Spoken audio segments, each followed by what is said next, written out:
I would just say, just make sure that you are properly positioned. There is money out there. If you're in business, if you're in nonprofit, there are programs that do come up. Mine doesn't specifically serve the community in the way that these ladies does, but I too, have to look for funding sometimes. I do get funding in different ways. I also get a lot of donations that come in when I'm hosting events, when I'm doing conferences.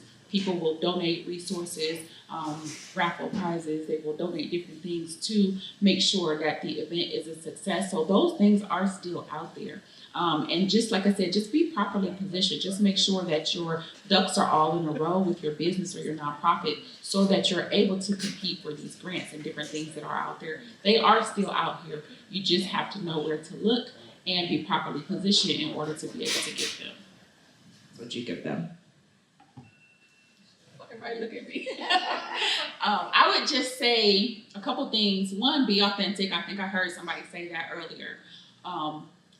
Be resourceful because it's not easy. I'm not going to lie and say that it's easy to start a business or a nonprofit. Also, as women, and the reason I say be authentic is because it's a little bit more difficult in the spaces that we show up in because there's so much competition, not only from each other, but also from our male counterparts as well, right? And sometimes we show up and we're quote unquote alpha females, or we're, assertive female. I'm a very assertive female.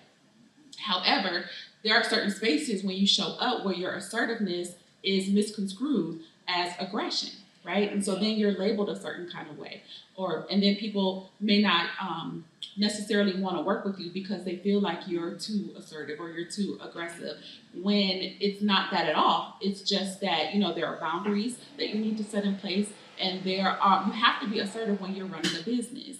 And so I would just say find that fine line for yourself where you're able to show up authentically. You're able to be able to, compete in either space, whether it's, a female-dominated space or a male-dominated space.